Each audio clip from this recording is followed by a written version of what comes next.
Welcome to the Moron. I got to make this quick because there's a lot packed into this moron.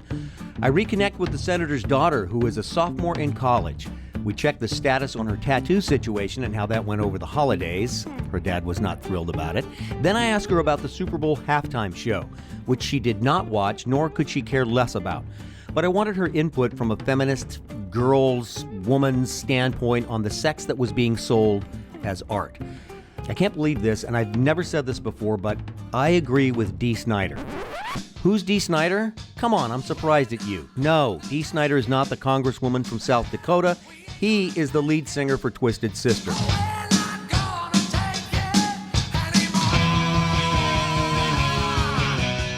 Dee had his leather chaps all in a bind over the fact that the Super Bowl doesn't use rock bands in their halftime shows anymore. By the way, Dee Snider is 64 years old, so he fits right into our demographic. You go, Dee Snider. So the college kid and I do not agree on the Super Bowl issue. She thinks a woman should wear whatever she wants and that men sexualize women no matter what they wear. I'm afraid I agree with that part, but I think there are too many women setting the women's movement backwards by wearing stripper clothes and swinging on stripper poles, while at the same time they want to be respected for more than being a sexual object. That doesn't line up for me, and I think they're not helping their cause. Do I sound old enough and out of touch enough? Huh?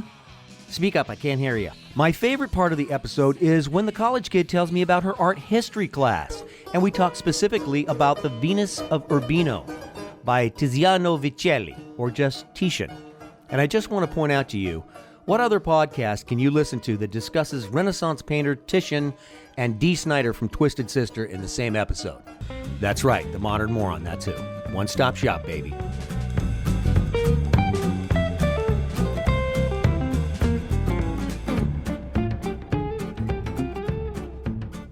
How are you? I'm good. I was out all day, so I'm kind of tired, but I'm good. Out all day classes, or what were you doing? I was getting my hair done. Oh my gosh. All day? It took like 5 hours, yeah. I was getting my hair cut. 5 hours? Yeah, because you realize you're talking to a man who has as bald as a cue ball. So I don't see how 5 hours. What? My hair was brown and I want to go blonde, so we had to bleach it, and then she did like a treatment so it wasn't damaged, and then I went over it and now it's like bright orange and yellow. Okay. Wow. A lot of responsibility when you have hair. Only if you want good looking hair. Oh, okay. It takes work, except for me. It takes no work at all. So the last time we talked was before Christmas, if you can believe that. Oh, yeah, that's right. Yeah. And I don't know if you just got your David Bowie tattoo. No. I had gotten my David Bowie tattoo like in April of last year, but I probably had gotten another one, a different one. And then I talked to your dad, and he was not thrilled with the whole tattoo business. Yeah, but no, he doesn't like them at all. And so you came home for Christmas. Yes. And was this discussed at all? Yeah, kind of. He's not happy with them. Can you talk about it? You don't have to talk about it if you don't want to. I mean, there's not much. He doesn't like them. But I mean, this is what I said. I said, I'm going to die one day. Wow. And worms are going to eat my body, and none of this is going to matter in the end. So I might as well Like, life is so short. Who cares? Okay. And what was his response to that? I don't know. I can't really remember. He just was like, well, he had. I mean, you have what is it? Well, on the I did not in that popularity. That just well, blah, blah, blah, blah. He just doesn't like them. He doesn't like them. He just got grouchy about it. Yeah, I mean, my mom doesn't like them either, but she has kind of like, it's grown on her. She still would rather I don't do it, but she's kind of like, it's your body. Right. Well, I could go a lot of directions with that. Has it grown on her to the point that she might consider getting one? No, she used to talk about it, but I don't think she ever really would. Yeah. Yeah, Okay. she used to talk about getting like a Lady of Guadalupe on her back, but it was always like a joke. I don't think she would. So the ending verdict is you can get more tattoos or you can't get more tattoos, or Dad, it's none of your business, or did you come to an agreement that You'll slow down on the tattoos? Are you going to come I, home? Are you going to come home with a whole sleeve? I did tell my mom. My mom asked me to slow down, and I did tell her that I would slow down because she didn't ask me to stop completely. She just asked me to slow down, and I was like, I can Okay. respect that. Dad, at one point, he got so mad. He was like, if you don't stop getting tattoos, I'm not going to pay for your school. And I was like, okay. Okay, I'll stop going to school, or okay, what? I'm calling his bluff. I don't think he will. But even if he did, like, I don't know. Life finds a way. Would you do me a favor? Mm-hmm. I know you can find them in Manhattan because you can find them. You can find them anywhere. They're like a sleeve that you pull up, and it makes it look like you have a sleeve of tattoos. Yeah, I know exactly what you're talking about. Could you get one of those just for fun, and just walk off the plane, go, "Hi, Dad," just wave at him so he can see from a distance. Like, and have your phone ready, and be recording, and just could you do that? I will. Yeah, I will. When I got my finger tattoos, he knew I had them. But when I got off the plane, he immediately he was like, hi. And then he immediately started staring at my hands and was like, what is your major malfunction? God. What do you think he would do if you walked off the plane and waved at him with just a full sleeve of Celtic tattoos all the way up? I don't even know at this point. He'd probably, you got to do it. He'd probably just be angry like he was last time. He wasn't angry. He just was, God damn it! He was angry, but in a quiet way. Like he didn't yell at me. He was just like, ugh. Okay, you got to do the sleeve thing. It's worth it. And then you just pull it off and go, see, get over it, Dad, you okay boomer. Okay, boomer. I get why he doesn't want me to get them, but also it's a generational thing. Most people my age have them, if not, at least they're very common. Yeah, they're super common. To the point that I think neck tattoos are getting common. Yeah, I have one on the back of my neck. Okay, but as long as you have long hair, yeah. I think when I talked to him, his deal was they have to be concealable. Yeah, and he didn't like that my finger ones aren't concealable. But it's not like I think they're pretty classy. It's like little flowers and geometric designs. I have some dots and it's not like you have love-hate on your knuckles. That's exactly what I said. Like I didn't get love and evil or F you or something. I'm as mad as hell. It could have been a lot worse. There's another one. Could you just get a Sharpie and put F Dad? That's 4 letters. F Dad on one set of knuckles. This for you, Dad. Here's my thing. Some of my friends have dumb tattoos. I have a friend who has a tattoo of Bigfoot. Okay, so my tattoos are not that bad. Well, that brings up tattoos are an art form. How can you say what a dumb tattoo is? Because what's dumb to one person might be why did they get a Bigfoot tattoo? Because they wanted to. Was it a boy or a girl? Girl. A girl got a Sasquatch tattoo. Yeah, it's the outline of that famous photo where he's walking in the woods. Yeah. How big is it and where is it? It's on her upper arm and it's probably 3 inches tall, 4 inches tall. It's not that big, but you can definitely see it. And it's just the outline. Yeah, it's just the outline. Okay. It's not full color. And did you ask her why? None of your business, old man. Why Bigfoot? No, I think it's just because she wanted to. I don't know if I asked her to, but I'm guessing it's just because she wanted to have it. Okay. Does she have an alien on her other arm or No, not yet. An abominable snowman? Not yet. Okay. But that's the other thing. Actually, I was talking with my hairstylist today because we were talking about our tattoos, and she was saying how she really dislikes it when people ask her the meaning behind her tattoos because sometimes they're super personal, and you don't want to. It's kind of weird to ask somebody. You can compliment them, but when people ask me the meaning behind my tattoo, sometimes I'm not comfortable sharing that information, or sometimes you just have to say I just liked it. It's just a pretty design that I wanted. And then they're disappointed and it's okay, well, it's on my body, not yours. So I don't know what to tell you. I would imagine, and probably something I would do is it's just a way to make conversation. Oh, why'd you get that tattoo? And I think you should have a backup reason. Oh, I just liked it. Yeah. And if they're disappointed with that, then that's their problem, not yours. But yeah. Did you look at the rambling email I sent you? I did. I didn't have time to watch the Superbowl performance, but I did look at the email. Did you look at either of the commercials? No, I did not, but I've seen the Women in Space one before. I haven't seen the secret deodorant, but I can imagine what it's about based on the title. and the other secret deodorant commercials I've seen. It was a woman kicking a field goal. Oh, okay. And it was shocked to find out it was a woman that kicked the field goal. And it was it was kind of syrupy, and its intent was to be inspiring that a woman can kick a field goal, which I don't doubt that they could. Yeah. Were you in New York for the Super Bowl? Yeah. And you could care less, right? Did you go to Yeah. But a lot of people that don't care about that game, it's a reason to have a party. Yeah, a lot of people had parties, even though nobody really gave a shit. Right. And so did you go to a gathering of any kind? No, I didn't. You did not? No. What did you do? I think it was just like a normal Sunday for me. I honestly didn't even know it was happening until like one of my friends mentioned it, and I was like, oh yeah, that's right, that's today. I don't remember what I did.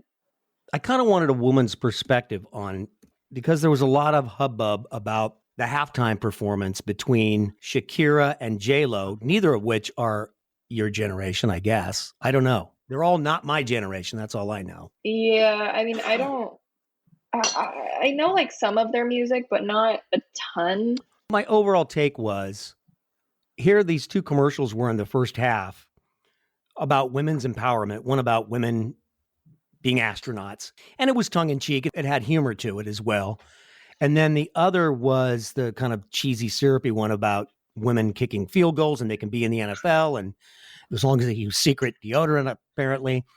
And then they get to the halftime show, and the outfits that they're wearing, and the tweaking and twerking and ass shaking, it just made me think, do you want to take the women's movement forward or backwards?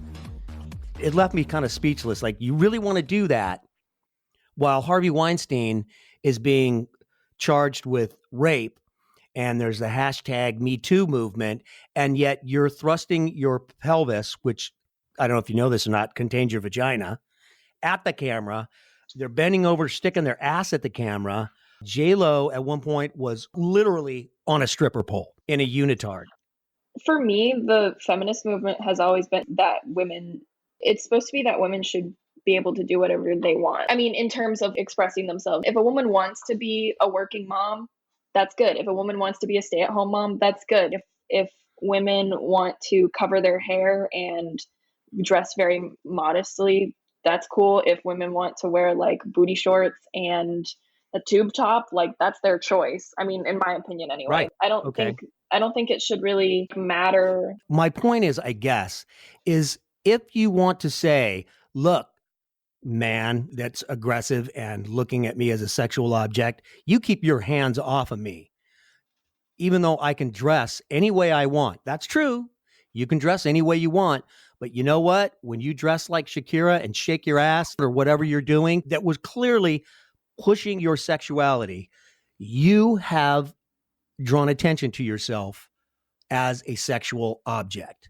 Yeah, but in my experience, I've been harassed or like catcalled when I was wearing jeans and a t-shirt, and I've been catcalled when I was wearing short shorts. Somebody who's going to sexually harass is going to sexually harass no matter what the victim is wearing or doing. And actually, there was an art installation one time where the artist put up, I think it was on a college campus actually, but I can't remember where, but an artist put up the clothes victims of rape and sexual assault donated the outfits they were wearing when they were sexually assaulted, and the artist put them up on the walls, and most of them were not scantily, most of them were wearing like very, what would be objectively considered modest clothing.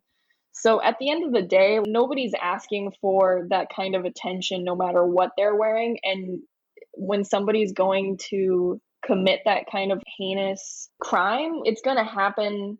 It's the person who's doing it fault. Like the victim. Yes, agree. I could agree more. Yes. Yeah. Like even if you're being overtly sexual, first of all, men are extremely sexual all the time. Mm-hmm. That was my other thing about how people were talking about Shakira and J-Lo, because Adam Levine and Maroon 5 performed last year, and Adam Levine had his shirt off the whole performance, and I didn't hear anything about that. What? Adam Levine? Yeah, Loser. he had his shirt off the whole performance, and I don't remember. Did you recall looking at it going, why has this guy got his shirt off the whole time? Yeah, Or did it even hit your radar? I mean, I think I remember being like, okay, but that's usual for guys who are performing. Like, most of them don't wear shirts. Mm-hmm. I know I don't. That's disgusting. So I have to disagree with you in that I'm not surprised that the outfits women wear when they are attacked are conservative, because an attacker, a predator, is going to go for probably someone that they feel they can overpower. Both of these women are known for their singing and then their dancing. I feel like by getting up there and selling the sex, they're selling out on their talents. That they think they've got to push the sex side of it because they lose faith in their art, which is their singing and their voice, their literal voice. And when they wear those outfits, they might not provoke it towards themselves, but they provoke it. It rises up. And I think we lose sight in this society. We think we're so evolved that when it comes to sex drives and sexual desires and all of that stuff, you're tapping into stuff that is millennia old, that is run so deep. I mean, look at all the trouble men get into throughout the ages. I mean, they're constantly compromising what would otherwise be a rational decision for the attention of a woman. It's some old, deep instincts we're talking about here. Like, I kind of get where you're coming from, but Okay. I don't think they're sacrificing their voices or making their voices any less like the center of attention. I think it's just that they have, as artists, I think they should be allowed to do whatever they want. Like, it's the same thing, actually. Okay, when I was home over Christmas, we went to go visit my grandparents, and my grandma was like, oh, have you heard about this singer Lizzo? And I was like, yeah, because she's very popular among people my age, and I really like her music, and she seems like a really cool person. She's very like body positive. And my grandma said, she dresses pretty scantily for a woman that big. And I was like, why does it matter? It doesn't make her any less talented. It doesn't make her music any less than it is. Just let them wear what they want to wear. I mean, here's the thing. At the end of the day, women are sexualized no matter what they wear. Billie Eilish dresses in like huge baggy clothes, and people still sexualize her to no end. And she's a literal child. Like, she just turned 18. Mm-hmm. And people have been sexualizing her since she got on the scene at like 15 or 16. I don't know. And it's also the thing of like, male performers are able to do so much when it comes to like sex appeal and not hear any crap about it. And then somebody like Halsey performs on SNL in a leather, she had like on like a leather halter top or something. And people were like, why is she doing that? It doesn't matter. It doesn't matter. Like, who did this on Saturday Night Live? Who was it? Halsey. Halsey. I'm old. Yeah, Halsey. Yeah, the last time she was on the SNL, she performed her new song "You Should Be Sad," and it's like a country-inspired like breakup anthem. And she wore like a cowboy hat and cowboy boots, and then like a leather halter top and like leather like hot pants, basically. From my recollection. And like people were talking on Twitter about how like, why can't she just dress normal? And I was like, why is that not normal? Like, just, I don't know. Well, it seems like everybody's pushing. Well, everybody, you kids. I'm such an okay boomer. It's like everything's sex. And it probably was the same thing when I was, 18 to 35. Take your pills, boomer. That demographic that they're all looking for. I think it's just more that we're more open with it. It's not just with sex, it's with a lot of things. Like, I think my generation is just much more open, like talking about sex, talking about mental health, talking about whatever it is. I think we're just more open to the idea. All right. Okay. Agree to disagree. Yeah. How's school going? It's good. I just got back 2 weeks ago, so it's not that much has happened yet. You're only a couple weeks into is it a quarter or a semester system? Semester. Yeah. What class are you taking this semester that's got you intrigued the most? I imagine if you asked me this question last semester, I imagine it's probably the same answer because I have 2 year-long courses that I really, really love. It was an art class, wasn't it? Yeah. Wasn't it like an art appreciation class? Yeah, I'm in 2 art history classes, and I love them. Yeah, they're amazing. And did you ever think, oh, wow, I never thought I would like an art history class this much? Yeah, actually, it wasn't until my senior year of high school when I had a biology teacher my junior year, and he suggested I take art history because I wasn't going to take math, and I was like, I don't know what I should take instead. And he was like, I think you would really like art history. And it was after that class that I kind of fell in love with it.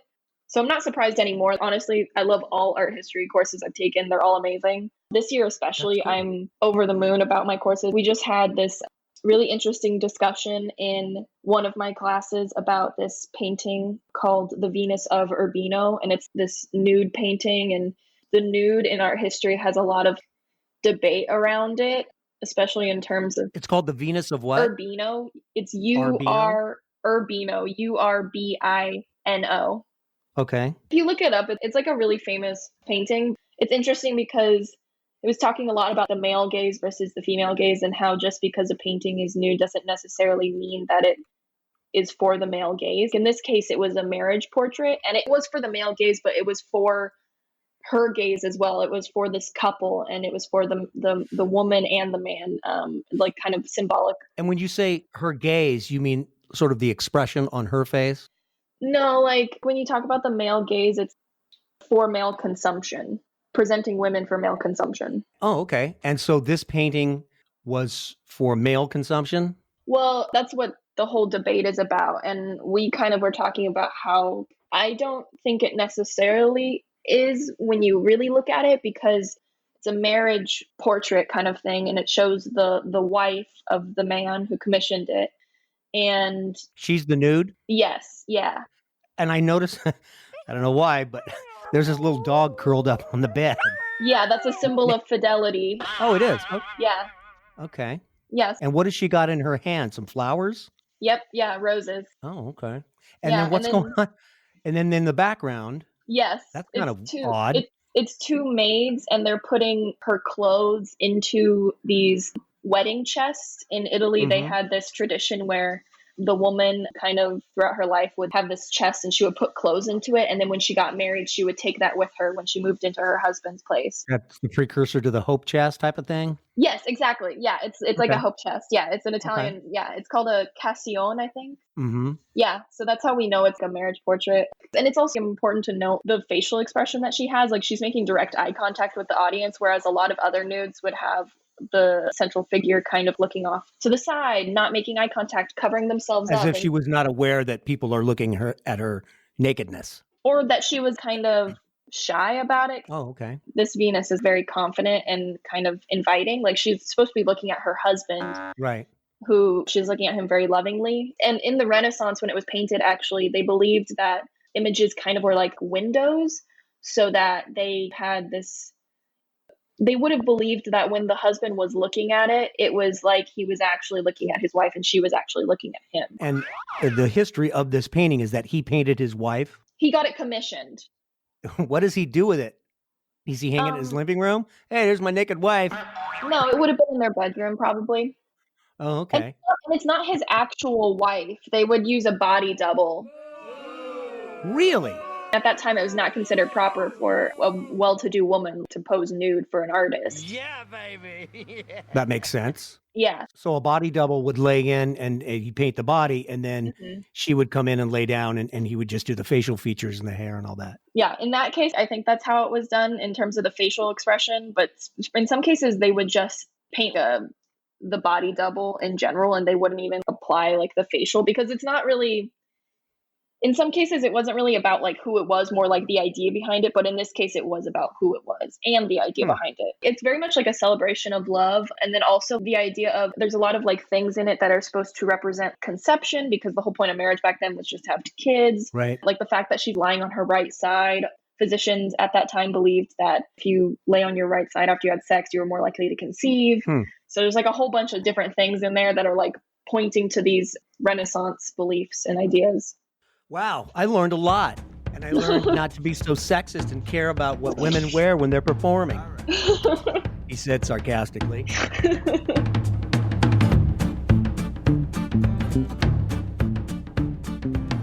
You know, here I had a perfect opportunity to raise the intellect of this podcast by talking about Renaissance art, and I just cannot help myself but to put some sound effects in there. Seriously.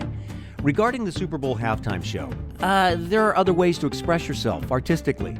Sex sells, and to the ladies that take advantage of it, I suggest that it is possible you are compromising yourselves to achieve a quicker path to success or maintain success, whatever you may define that to be. And unfortunately, you are still compromising yourselves because most businesses are still run by men, white privileged men, like me. Except I do not run a business. I don't run anything except my mouth. Zip it. My college associate mentioned a performance by Halsey on SNL, who I had to look up. She was wearing, said she was wearing a leather halter top. I watched the performance. Link is at the bottom. What she was wearing was a leather bustier, not with hot pants, not with anything, just a leather bustier.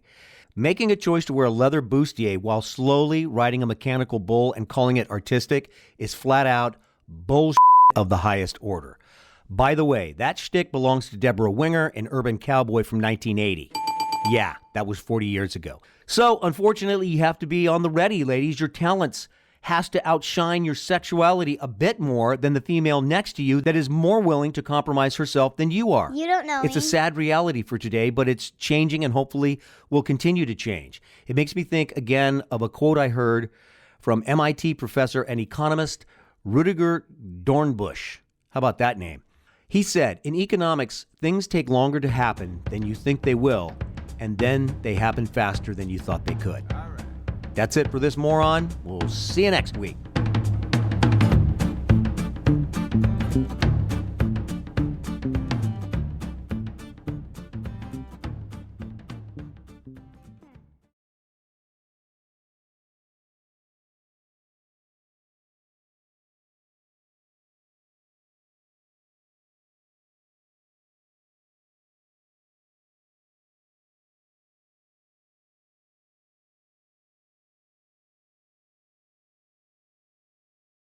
The university experience must tell women that their brain power is valued, and not just that, but that they belong within the leadership of the university itself.